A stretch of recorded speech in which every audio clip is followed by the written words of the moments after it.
Halo Youtubers, balik lagi sama saya Arya. Dan ini adalah Oppo Find X8 Pro setelah 6 bulan.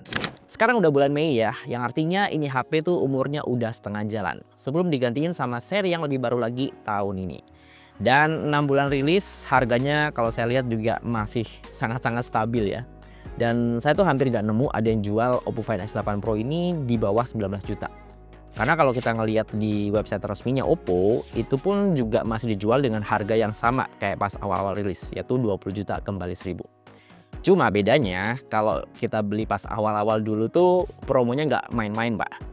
Kita dapat Oppo Care setahun, terus dapat casing edisi terbatas yang mereknya terkenal Maison Kitsune, dapat cashback lagi, dan masih ada bonus tambahan lagi yang bisa kita pilih. Dan kalau di total bonusannya itu nilainya bisa sampai 9 juta rupiah. Nah kalau sekarang harganya tuh masih mirip, cuma ya promonya nggak banyak. Bahkan bisa dibilang nyaris nggak ada promo sih. Paling kalau kita beli di website resminya Oppo itu dapat diskon 15% TWS kalau kita beli HP-nya.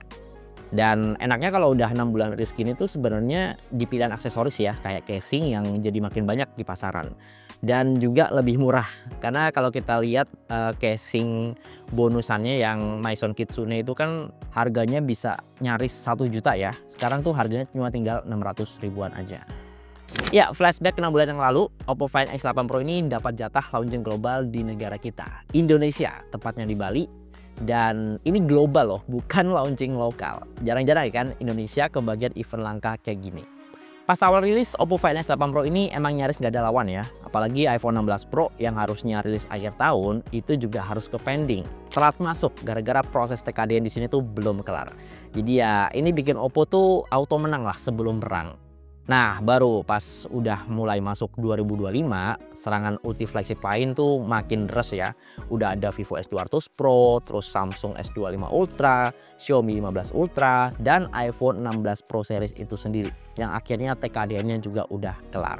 Ya, jalan 6 bulan ini, Oppo juga sempat ngasih update tipis-tipis ya, yang sebenarnya di ColorOS 15 bawaannya sendiri udah cukup matang. Nah, salah satunya update itu di bagian kamera ya, karena ya mau secakap apapun hardware kamera yang udah ada, kalau nggak diimbangin sama software kamera, itu hasilnya juga nggak bakal optimal sih. Untuk formasi kameranya sendiri, Oppo Find X8 Pro ini udah cukup monster. Ada 4 kamera yang semuanya 50 megapiksel. Mulai dari kamera utama, ultrawide, bahkan untuk foto-foto jarak jauh udah disiapin 2 lensa periskop yang spesifik di 3 kali dan juga 6 kali zoom. Udah OIS pula. Untuk kamera, Oppo juga masih gandeng Hasselblad ya, produsen kamera dari Swedia yang udah punya reputasi tinggi di dunia fotografi. Jadi ya, secara kualitas harusnya masih bisa terjamin. Kalau jelasin kamera mid-range mungkin lebih gampang ya. Kita bisa ngeliat dengan gampang bagian mana yang miss dan bagian mana yang cakep dari fitur dan jepretan kameranya. Tapi kamera flagship gini sih di mata awam kayak saya hampir semuanya perfect. Saking penasarannya saya coba sandingin hasil foto Oppo Find X8 Pro dengan sesama smartphone flagship yang juga lebih all out di kamera ya. Dan hasilnya masih tipis banget bedanya. Apalagi kalau cuma ngeliat set by set kayak gini. Jepretan Oppo Find X8 Pro yang saya lihat memang cenderung punya karakter warna yang lebih warm, lebih anget. Tapi tetap bisa pertahanin detail, tekstur, dan dynamic range yang masih sangat tinggi. Nah, konsistensi yang cakep ini bahkan ditularin sampai lensa zoomnya yang masih sangat proper buat foto 3 kali sampai 6 kali zoom. Ya bisa sih dimentokin sampai 120 kali zoom bahkan buat foto-foto bulan. Tapi ya sering kepake buat sehari-hari jelas di rentang 3 sampai 6 kali zoom ini. Stabilisasinya juga masih cakep ya, detailnya juga nyaris nggak berasa kayak olahan software karena memang beneran tajam. Cuma mungkin bakal lebih sedap ya buat foto-foto portrait, karena zoom segini tuh emang pas banget buat foto-foto bokeh yang dramatis.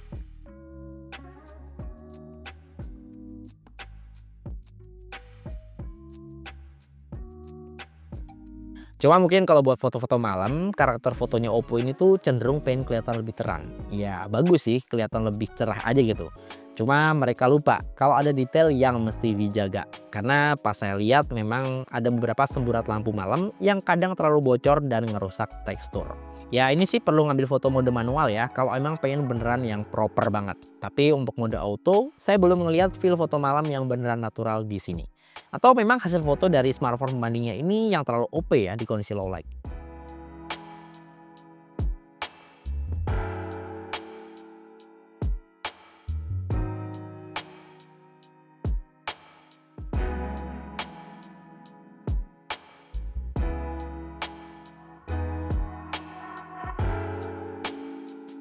Ya, ngevlog pakai Oppo Find X8 Pro ini candu banget ya.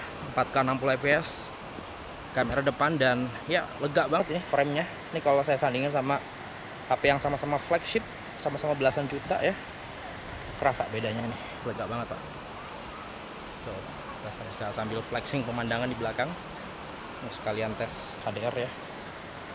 Ini lagi mendung tapi di belakang sana emang ada langit yang lumayan biru sih. Tuh. Kita coba tes di belakang mana yang lebih detail. Oke. Kalau untuk mikrofon, suara dari mikrofonnya Oppo Find X8 Pro ini udah cukup jelas atau masih lebih bagus HP satunya ini? Coba komen di bawah. Oke, ini mumpung lagi jalan-jalan di Kopi Tubing Bogor ya. Ini pemandangan cakep banget. Ngopi sambil makan sambil ngeliatin sungai.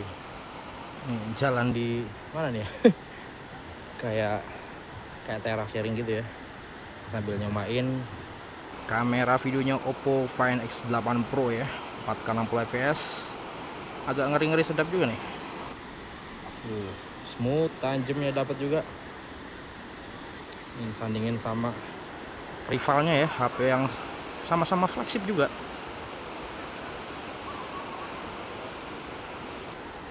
Dan biar lebih lega lagi kita bisa pindah ke lensa ultrawide sekalian. Cakep. Oke, kita balik lagi, agak ngeri-ngeri sedap nih. Ini jalan ke sini tuh jauh banget Pak, dari Jakarta. Ya. Iya. Jalannya jauh banget, naik turun, dan rame juga. Parkirannya tuh sumpah padat banget. Tapi ya worth it sih. Harus seharian sih ke sini. Kita pindah lagi ke kamera utamanya. Tapi nggak cuma kamera doang nih yang ugal-ugalan dari smartphone ini. Untuk mesin dan varian memori juga udah paling untuk kanan ya buat Find X8 Pro. Ini udah pakai chipset ya MediaTek yang paling ngebut saat ini, Dimensity 9400, udah 3 nanometer, dan ini ditandemin sama RAM 16GB plus storage setengah tera yang dua-duanya udah pakai speed yang paling kenceng saat ini. Terus Core AnTuTu-nya juga ngeri-ngeri sedap ya, udah kayak harga smartphone mid-range yang udah 5G, 2 jutaan plus. Cuma kalau ngetes performa gaming di smartphone yang levelnya udah dewa kayak gini, kadang ngebosenin juga sih, karena kita udah tahu lah settingan rata kanan jelas udah bisa dilahap di smartphone ini. Kayak misalnya buat main PUBG Mobile udah bisa main di settingan ultra extreme ya, yang mana kita bisa gaspol pakai frame rate 120 fps, dan ini masih konsisten di pucuk. Terus buat pusing Mobile Legends di smartphone ini juga nggak cuma ngedelin grafis cakep doang, tapi pas lagi battle yang rusuh-rusuhnya, animasinya tuh masih smooth banget karena udah bisa digaspol pakai frame rate di 120 fps. Lanjut pindah ke game yang lebih berat kayak Genshin Impact. Di sini langsung saya gaspol pakai settingan paling nyiksa di highest 60 fps. Tanpa kipas atau fan cooler, Dimensity 9400 ini tuh bener-bener tipikal mesin racing, tapi manajemen suhunya tuh bagus banget ya. Ini relatif lebih adem sih dari Snapdragon 8 Elite sekalipun, pasti gas yang paling maksimal. Nah, kalau pengen lebih nyaman, biar mesin dan baterainya lebih panjang umur, saran saya sih mending main pakai fan cooler atau kipas ya. Karena seenggaknya tuh bisa ngejauhin dari musuh utama baterai dan layar itu sendiri. Apalagi kalau bukan panas yang berlebihan. Nah, selain buat gaming, mesin kenceng di smartphone ini juga disiapin sama Oppo ya, buat ngeboost performa AI yang makin banyak di ColorOS 15. Nah, ngomong soal ColorOS 15 nih. Jadi, ini bisa dibilang skin Android yang cukup underrated ya, yang tipis-tipis level kenyamanannya tuh udah makin mirip dengan One UI-nya Samsung. Nggak cuma layout menunya yang sekarang lebih simple, lebih ringkes, dan lebih estetik, plus lebih bisa dikustomisasi. Yang saya suka dari ColorOS 15 ini tuh fitur AI bawaannya udah makin banyak dan juga kompleks ya. Jadi ya fitur AI-nya tuh udah makin bisa ngebantu kerjaan kita sehari-hari. Kayak misalnya kita pengen nulis ya dengan gaya penulisan yang sesuai dengan kebutuhan, bisa kita atur nih pakai AI-nya. Terus kita juga bisa pakai AI-nya buat ngebantu ngeringkas dokumen, terus nerjemahin dokumen juga bisa, bahkan sampai bisa bikin notulensi rapat atau meeting ya, yang mana itu diambil dari transkrip rekaman suara dari smartphone ini.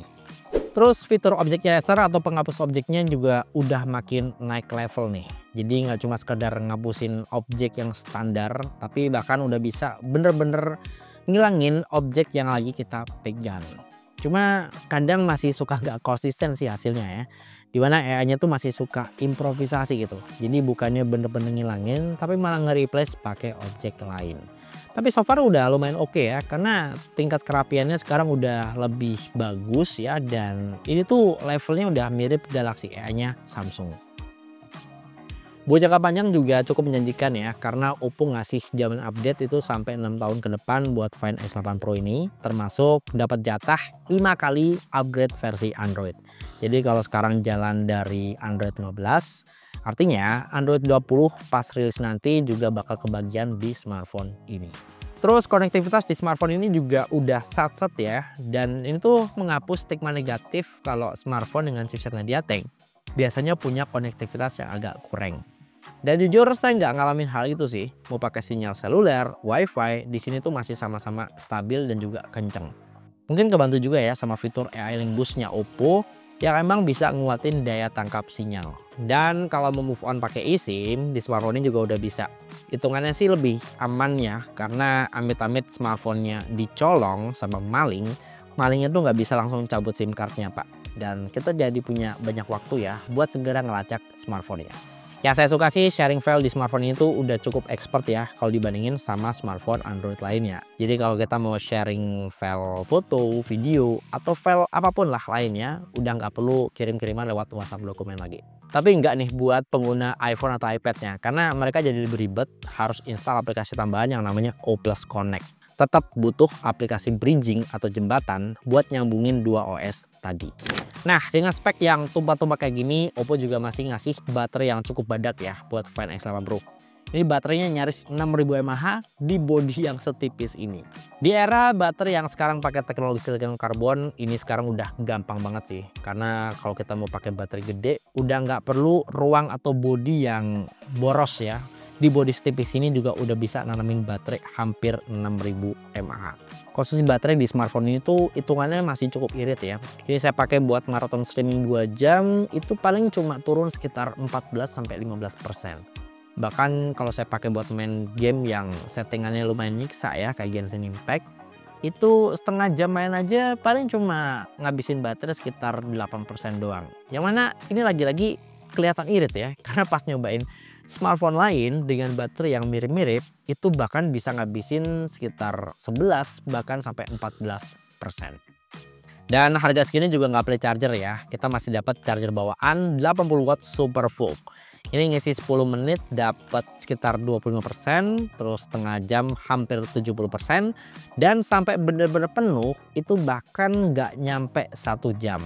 Segini lagi-lagi hitungannya cukup kenceng ya buat baterai yang kapasitasnya nyaris 6000 mAh. Ya kalaupun nggak pakai charger bawaan, di sini masih bisa kok pakai charger yang lebih universal ya, yang pakai power delivery, yang katanya sih bisa sampai 55 watt.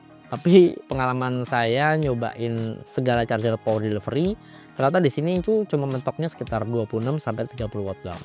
Ya hitungannya masih cukup kenceng ya, karena kalau kita ngelihat smartphone lain ya, yang agak nutup protokol chargernya itu ketika pakai power delivery itu mentoknya cuma di 18 watt doang. Wireless charging juga jelas ada ya, dan kalau kita beli charger wireless dari Oppo yang official itu bisa digaspol lagi sampai 50 watt. Kencangnya tuh jelas masih dapat banget.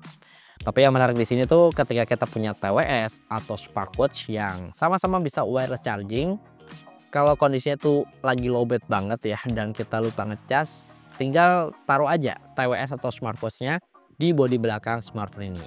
Ini udah bisa ngisi juga. Dan lumayan kenceng juga ya, bisa digaspol sampai 10 watt.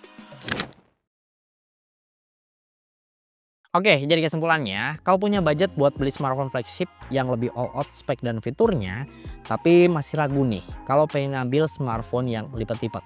Nah, Oppo Find X8 Pro ini masih sangat-sangat menarik. Bodi batangan di sini jelas ya, punya durabilitas yang lebih tinggi tanpa harus ngulangin feel mahal dari smartphone-nya itu sendiri. Untuk harga jelas ya, lebih mahal dari Find X8 biasa, tapi selisih harga tadi itu bikin Oppo jadi lebih jor-joran lagi. Lebih ugal-ugalan buat ngasih formasi kamera yang terbaik di versi Pro-nya. Yang nggak cuma cakep dipakai buat konten foto, tapi juga konten video. Dan semuanya ini makin lengkap ya, dengan mesin kenceng yang juga adem, layarnya masih OP banget buat dipakai nonton, baterai yang badak, dan semuanya itu dibungkus pakai software yang sesmooth ColorOS 15. Yang mana bikin HP ini tuh cukup nyaman buat dipakai di banyak kebutuhan. Tapi ya dengan harga segini, saya punya unek-unek nih yang semoga bisa diupdate ya ke depannya buat versi Pro. Ya next, semoga bisa dibukain versi perekaman video yang bisa ngerekam 4K 120 fps. Atau opsi buat ngerekam lock di kamera videonya. Karena ya dua hal tadi tuh biasanya dicari para profesional di sebuah kamera HP yang ada embel-embel Pro-nya. Oke, terima kasih udah nonton video ini sampai selesai dan semoga video ini bisa ngasih referensi ya, terutama buat Anda yang masih penasaran sama Oppo Find X8 Pro. Nah, untuk ngecek spek lengkap dan link pembelian smartphone ini seperti biasa, Anda bisa cek linknya di kolom deskripsi di bawah video ini. Ya, di sini dengan saya Arya dan di belakang kamera ada Tama. Sampai ketemu di video berikutnya.